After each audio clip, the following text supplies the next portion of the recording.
La libertad de expresión es lo primero que los dictadores terminan, acaban, fulminan. Le tienen pánico.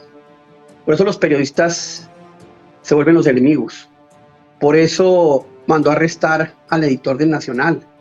Por eso el señor Maduro, el mafioso Maduro, cada periodista que ve quiere o matarlo, o desaparecerlo, o exiliarlo.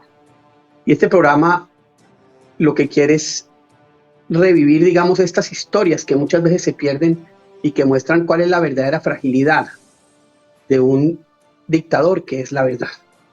Empecemos por ese incidente. ¿Cómo fue y cómo cambió ese incidente tu vida? Fue un parteaguas en mi vida, efectivamente, porque por primera vez me enfrenté realmente al monstruo. O sea, siempre lo hacemos los periodistas, ¿no? De alguna manera, estando en la acera de enfrente y haciendo el trabajo de escudriñar, de buscar y de desmantelar las cosas que siempre quieren hacer ver como verdad y no lo son. Siempre tenemos el riesgo de que nos vean, ¿no? De que figuremos dentro de esa lista famosa que ellos tienen siempre de medios de comunicación y periodistas a quienes perseguir y a quienes callar. Pero ese día realmente me enfrenté al poder de una dictadura que no respeta los derechos humanos, que no respeta la diferencia de que si no hay libertad de expresión, no hay democracia. Yo cuando salí de Venezuela finalmente a los Estados Unidos, como quiera que yo no pasaba por controles de aduana porque le estaban quitando a todos los periodistas o a muchos periodistas su pasaporte, y yo precisamente ni como periodista ni como diputado fui, digamos, perita en dulce, como decimos en Venezuela. Me imagino. Suavecito. ¿Sabes cómo pasé? Pasé en una carrucha, en una tirolina por encima del río Táchira. Así fue que me vine yo con mis 2 maletas, pasando por una trocha hacia norte de Santander. ¿Cómo fue esa salida? Conflictiva un poco, ¿no? Desprenderse no solamente de la zona de confort laboral, además de ello de la familia, mis papás, mi hermana, nexos que todavía persisten en Venezuela, a lo cual uno Ellos se quedaron allá. Se quedaron. Siguen allá. Siguen allá. Seguimos en contacto siempre. Mi hermana acaba de llegar, gracias a la medida de parol humanitario. Ella por mucho tiempo ha estado esperando por el pasaporte, pero los retrasos que existen en Venezuela son muy prolongados, ¿sabes? Conoces el caso mejor que yo. Yo creo que los venezolanos, una de las cosas que más nos ha costado dejar en nuestro país es lo que pudimos haber seguido aportando, pero las condiciones fueron adversas. Es decir, al momento cuando yo decido irme de RCTV es porque mi periodismo mi periodismo comunitario, mi periodismo de investigación de crónica policial no servía de nada exportándolo a las islas del Caribe, porque para eso era que se hacía. Terminamos haciendo en RCTV periodismo informativo para Aruba, Curazao, y no llegaba a la gente que necesitaba hacer esa denuncia como resonancia, es decir, a la gente que vivía en Petare, que vivía en San Agustín, que vivía en las zonas pobres, donde veían los embates de la delincuencia, de los errores de la administración pública, donde no llegaba el agua, donde empezaban a escasear los medicamentos para ese entonces, esos reclamos no llegaban. Y yo estaba narrando un hecho ese día, porque había manifestaciones que a mí particularmente me impactó, porque siempre habíamos dicho que eso pasaba, pero ese día fue patente para mí, o sea, sucedió frente a mis ojos, y era el hecho de que la Guardia Nacional estaba utilizando a los famosos colectivos para disolver manifestaciones, y lo hacía por la vía de la violencia. Ese día yo vi cómo la Guardia se replegó y salieron esta gente de la nada, de las esquinas de las calles, de la nada, a disolver una manifestación estudiantil. Ese día había 2 sentencias importantes que el Tribunal Supremo había tomado. Una de ellas disolvía la Asamblea Nacional, que era de mayoría opositora. Entonces yo estaba narrando ese hecho, yo estaba diciendo, bueno, hemos dicho muchas veces que esto pasa, pero yo no lo había logrado ver en primer plano. Y veo cómo salen personas de la calle contigua a la Baral, donde estábamos, y salen con piedras, con palos, con armas. De hecho, uno directamente me apunta a mí y me dice, guarda el teléfono, para que yo no siga grabando, pero yo estaba en vivo para la radio, yo trabajaba para Caracol Radio en ese momento también como corresponsal, igual que para Univisión. Los tipos me abrieron a mí, Diosdado Cabello, una causa en fiscalía por instigación a delinquir, incitación a rebelión militar, conspiración y delitos contra la seguridad de la nación. era como para irse, ya habían cerrado la segunda vez. Quise irme, luego dije, no, yo me quedo. Te vienes para Estados Unidos en el 2012, ¿cómo te reinventas? ¿Cómo te reinventas? ¿Cómo es eso? Mira, nunca había trabajado para prensa escrita. En ese momento, por fortuna, estaba empezando también el proyecto de reorganización y reconstrucción del diario más longevo de habla hispana acá en Miami, que es el Diario de las Américas, y me dicen, ¿por qué no vienes para acá? Vamos a conversar. Y empecé allí a trabajar con ellos, empezando a hacer noticias locales y las noticias de Venezuela. Venía muy fresca todavía mi conexión con Venezuela, ayudé muchísimo, pero me faltaba la televisión. Soy un periodista de televisión. Ahora me he convertido en otra cosa, un periodista de multimedia. Mi camarógrafo, toda esta gente fue, digamos, atropellada y violentada por estos señores, ¿no? Se los llevaron hacia otra calle. Yo, para resguardarme, porque quedé sola, mi camarógrafo se perdió, yo no tenía nadie alrededor, me voy a la puerta del Tribunal Supremo, creyendo que me iba a proteger, ¿no? Porque se supone que es el máximo tribunal del país, una cosa segura, pues, ¿no? Y yo era periodista, estaba identificada, tenía mi carnet puesto. Entonces yo estoy narrando esto por teléfono y un superior me escucha, un mayor creo que era, y ordena que me quiten el teléfono. Entonces, claro, viene una mujer vestida muy alta, la recuerdo, y ataviada completamente con un equipo antimotín, y me dice que le dé el teléfono. Yo no entendía cómo que le dé el teléfono, pero yo seguía hablando, ¿no? Yo seguía haciendo mi reporte. Y en una de esas me dice que me deje el teléfono, me grita, ¿no? Y yo, un momento que estoy en vivo, yo soy periodista, agarro el carnet y en ese momento ella me agarra el cabello, me tira al suelo, me quita el teléfono con el que estaba hablando, yo tenía otro en el bolsillo, se me cae, ella lo agarra, empieza a darle golpes al teléfono, le cae encima, le brinca. Bueno, una cosa, yo estaba abismada con lo que estaba viendo, no entendía además qué era lo que estaba pasando. Yo le decía, yo soy prensa, y en el momento que estoy en el suelo, alguien del Tribunal Supremo graba ese evento. Y ese es el video que todos vieron, ¿no? Realmente a mí me pegaron en 3 tiempos y me reprendieron en 3 tiempos. El primero fue el que narré, el segundo es el que quedó grabado y el tercero es una vez que estoy detenido. Porque ellos me lanzan la pantalla del teléfono que se rompió.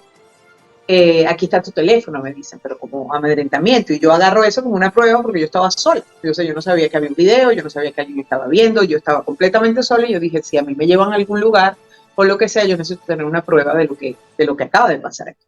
A la entrevista vinieron los personajes más encumbrados del chavismo.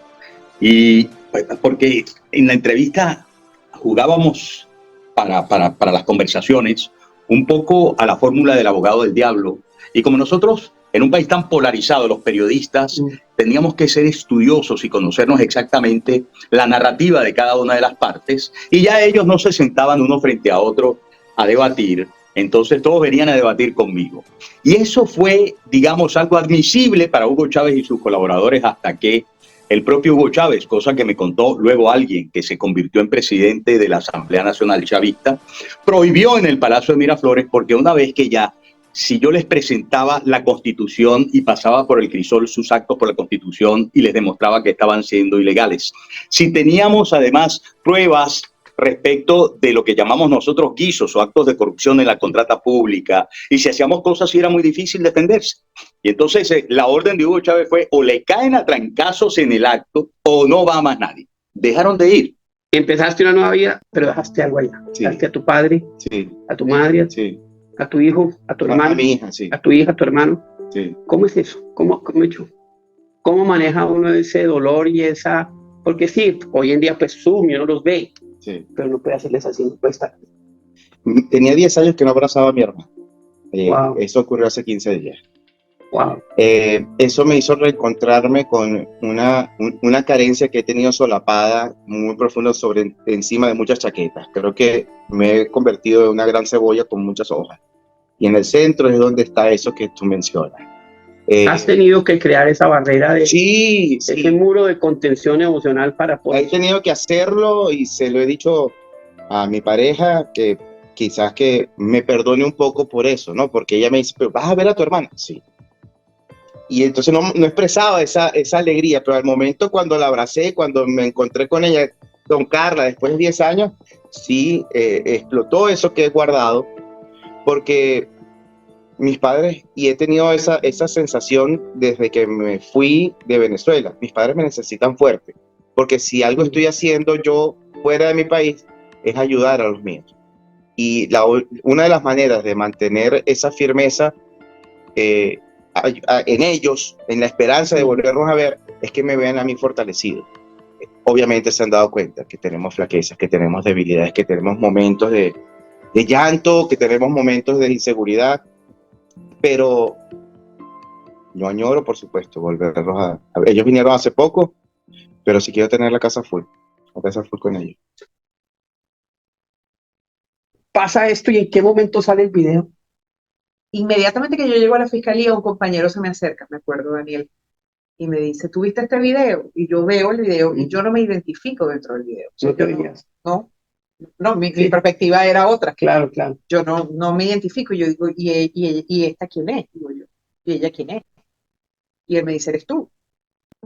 Y ahí es cuando yo acerco y empecé a llorar de una manera que, o sea, es como que empezó como a caerme la locha, dicen en mi pueblo, ¿no? Empecé a darme cuenta de lo que acababa de pasar, de lo grave y además de que había un angelito por ahí que me había protegido, que yo todavía no sé quién es, nunca supe, pero que me protegió, porque ese video de alguna forma me protegió.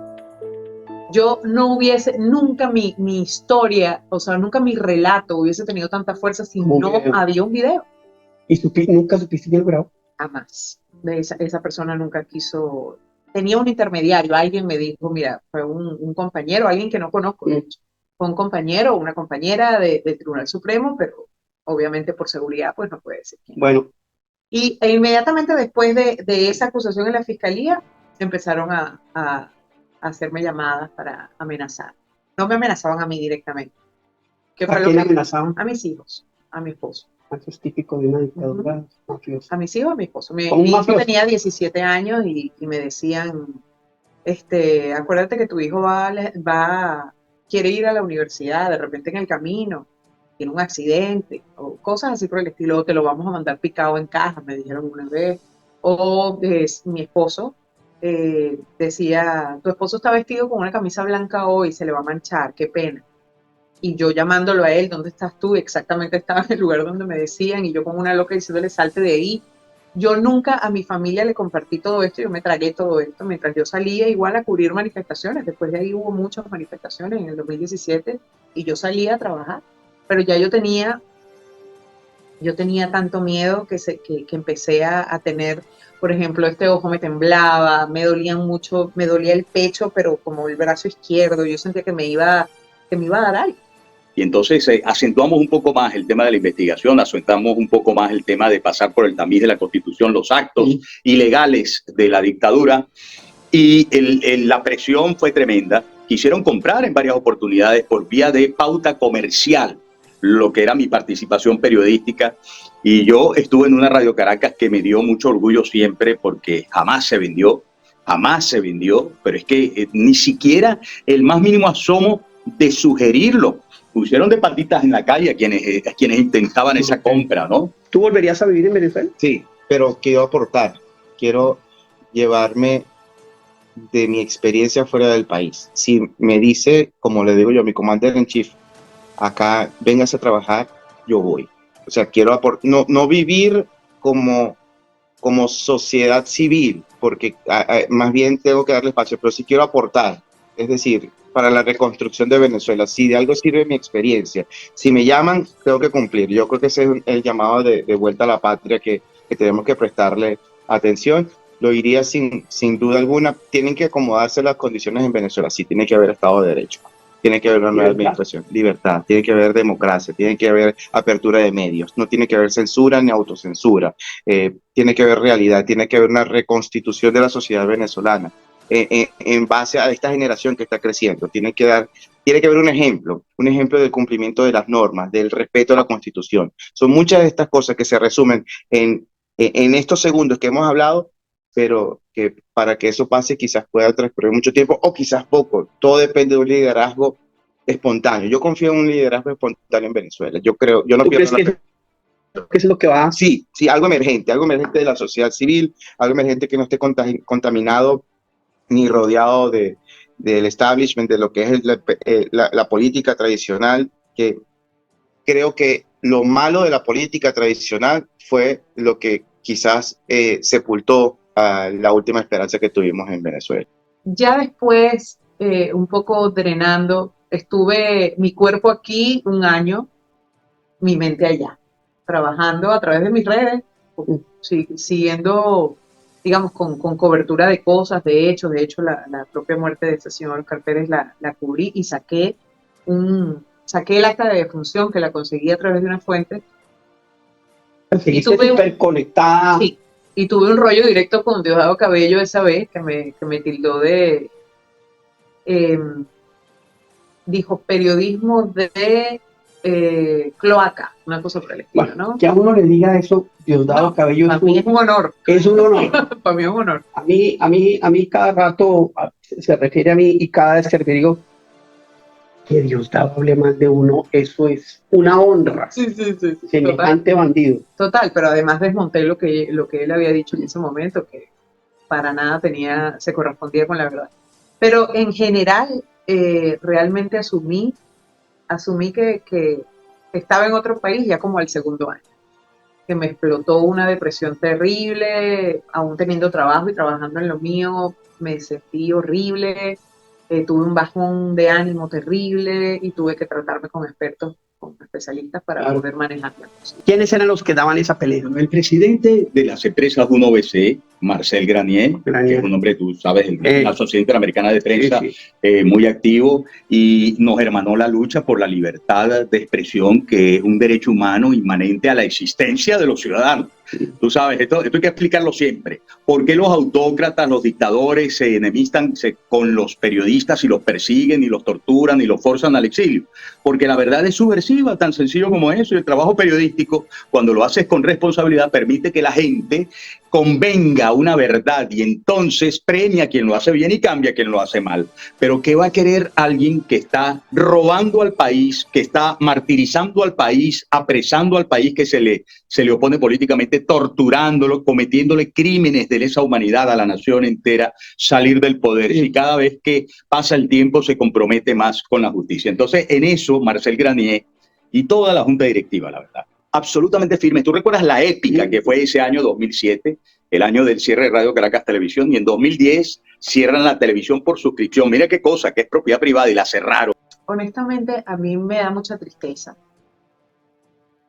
ver cómo tanta gente de pronto puso sus esperanzas en algo que al final no pudo concretarse, en el sentido de lograr una salida de un sistema que se apropió del país como si fuera una pulpería y hace uso de esa pulpería como quiere, ¿no? Es doloroso, sobre todo porque escucha uno muchas versiones ahora de Venezuela cambió, Venezuela es otra, y no es exactamente así, pero entiendo perfectamente la necesidad que tiene la gente que no puede salir del país de vivir. Nosotros tenemos 20 y pico de años respirando esto que es putrefacto, que es un asco. Tenemos derecho a respirar. Yo siento que la gente que está en Venezuela tiene derecho a vivir. Entonces se ha hecho como un poco a la vista gorda. Se ha dedicado a vivir como pueda. ¿Vivir o sobrevivir? O sobrevivir. A muchos les queda muy duro y por eso vemos ríos de gente cruzando la frontera entre Estados Unidos y México. O acogiéndose a este parol humanitario que ahora están dando. Si la cosa estuviera tan bien, yo no creo que eso pasaría. Pero digamos, yo lo analizo desde una persona que está afuera. Porque entiendo perfectamente que esto tiene que analizarse en dos tiempos. Lo ve diferente a la gente que vive en Venezuela, lo ve diferente a la gente que está afuera. Los que estamos afuera queremos que esta gente, ya, esto es suficiente, que esto es demasiado más que suficiente. Es demasiado el dolor, es demasiada la corrupción, es demasiada la violencia, es demasiado como nos han cambiado la esencia del venezolano, como nos han hecho personas tristes al hablar del país, como nos han hecho mendigos, nos han acostumbrado a la mendicidad, nos han hecho salir de nuestro país como locos por millones, buscando un futuro. Eso se tiene que acabar, eso no puede ser eterno. Muchos pensaban que iba a ser solamente una rabieta de Hugo Chávez, solamente una amenaza, un amedrentamiento, y no, y lo concretó. Eso le valió a él perder las elecciones que unos meses más adelante ponían frente al elector la posibilidad de cambiar al estilo cubano la Carta Magna venezolana. Eso le valió la rebelión de los estudiantes. El cierre de Radio Caracas Televisión fue en mayo de 2007 y al día siguiente del cierre de Radio Caracas Televisión se alzaron todas las universidades que estaban adormecidas hasta entonces, se alzaron todas. Vuelvo, el que puede lo más, puede lo menos. La expoliación de los recursos, los decretos de emergencia en áreas de servicios públicos para favorecer sus círculos empresariales. De allí vinieron el tema de los bolichicos, de allí vinieron todo eso que conocemos, la expoliación, el robo de 700.000 millones de dólares. Tú sabes lo que es eso, no es cualquier concha de ajo, como se dice. Decide seguir en la batalla en la política. ¿Cómo fueron esos 5 años como diputado? Bueno, de mucho ejercicio periodístico, que es lo que yo sabía hacer, ¿no? Independiente. Me convocaron en varias oportunidades a los partidos y yo prefería estar independiente, Francisco, porque como tenía, digamos, tanta llegada, sobre todo a las élites de los partidos, y sabía que el principalísimo de los problemas es que en realidad nunca habíamos luchado contra la dictadura con verdadera unidad, que todavía prevalecía el plan de los partidos por encima del plan del país. Me mantuve ahí pretendiendo quizás influir para una mayor unidad, cosa en la que fracasé. Pero no tanto, en el 2013 tuvieron una elección presidencial que se ganó, que no la defendió Capriles, y ese fue el hecho de más grande unidad que tuvo la oposición en un momento dado. Pero no hubo unidad para defenderlo. Eso sí se abrió, pues el mismo no hubo unidad para defenderlo. El mismo Capriles se entregó. Quizás el tema, fíjate que tú dices unas cosas, Francisco Santos, ¿no? Que yo te las escucho y yo sigo para adelante, porque me quiere comprometer. quiere que pise la concha de mango, como decimos. No, pero es que yo también soy yo. No, usted tiene su posición y es importante que la defienda, si tiene cómo defender todas las posiciones. Fue muy duro. A mí me ha tocado morderme la lengua muchas veces, Francisco, como conocedor de la política, a lo intestino. O sea que a mí no me contaron, como tú también has estado en la política, a lo intestino. A nosotros no nos cuentan las cosas, las vivimos, ¿no? Y entonces, pero para mí el valor supremo es la libertad de Venezuela. Y ya llegará el momento de que los muy mal portados tengan que rendir cuentas. Primero sacar a esta gente que son verdaderamente unos criminales. O sea, eso es lo peor de lo peor que pudo haber atenazado a nuestro país y que ha exportado además la fórmula a otros países, y nuestro mayor deseo es que Gustavo Petro para Colombia no signifique ni tantito así la reedición de lo que vivimos los venezolanos. Ojalá lo vean mis ojos. Creo que no estoy tan vieja, creo que puedo verlo. ¿Tus hijos son venezolanos? Mis 3 hijos son venezolanos, aunque el primero es estadounidense venezolano. Sí, pero no de nacimiento, me refiero el corazón, porque han vivido gran parte de su vida acá. ¿Cómo ven eso? Y sumamente sensibles a la realidad venezolana. Se sienten venezolanos, comen venezolano, son venezolanos. Muchas personas de una riqueza de dudosa procedencia han comprado medios, pues Gorrín. ¿Qué le dirías a todos los periodistas que trabajan allí y que pues están en unos medios que uno sabe en qué están, que uno sabe quiénes son los dueños, etcétera? ¿Cómo maneja uno esa ambigüedad moral como periodista? Uno trabaja para la gente y trabaja para la gente para tratar de acercarle la verdad a la gente, y por eso uno hace el esfuerzo como periodista, de contrastar la información.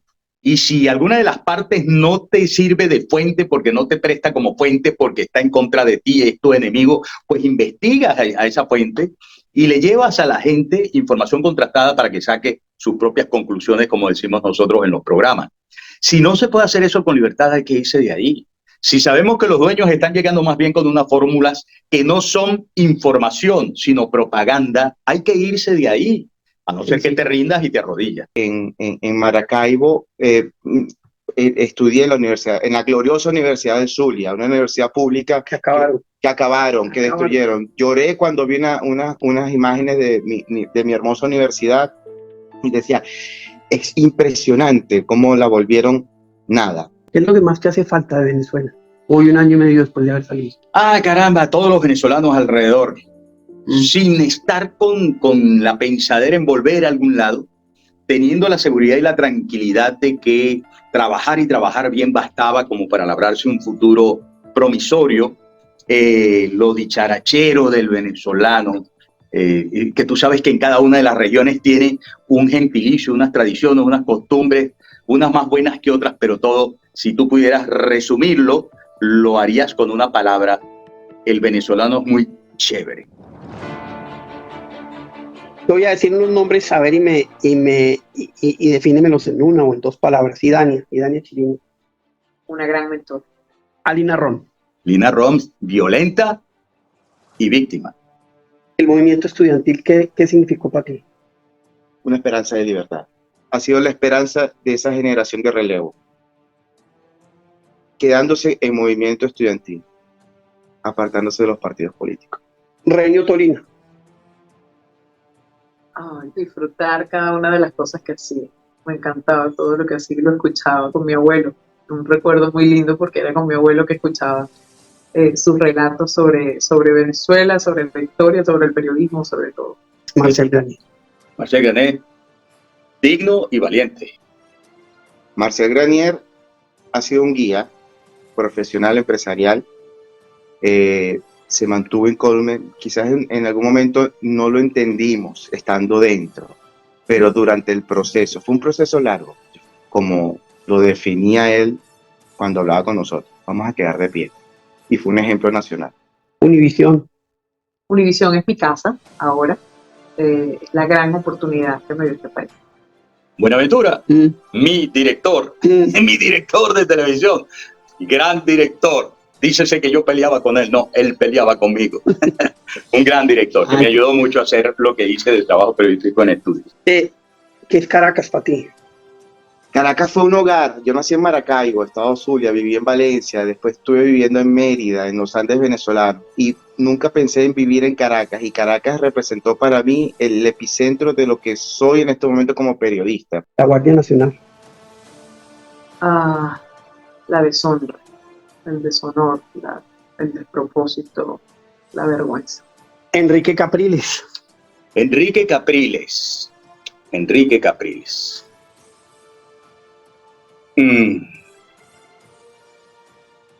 Me quedé sin palabras, fíjate, Sí, ¿no? sí. Pero bueno, polémico y controversial. ¿Y Diosdado? Es una mente muy brillante que trabaja para el mal. Hugo Chávez. Cambió la cara, ¿no? Completamente. Hugo Chávez es responsable de este derrame de venezolanos en todo el hemisferio. Hugo Chávez es la mente criminal, el destructor de Venezuela. Hugo Chávez sigue siendo el legado más perjudicial de Venezuela, y le va a seguir Nicolás Maduro. El espacio es la historia de algo que nos puede pasar a todos. La libertad y la libertad de expresión no es gratis. Muchas gracias.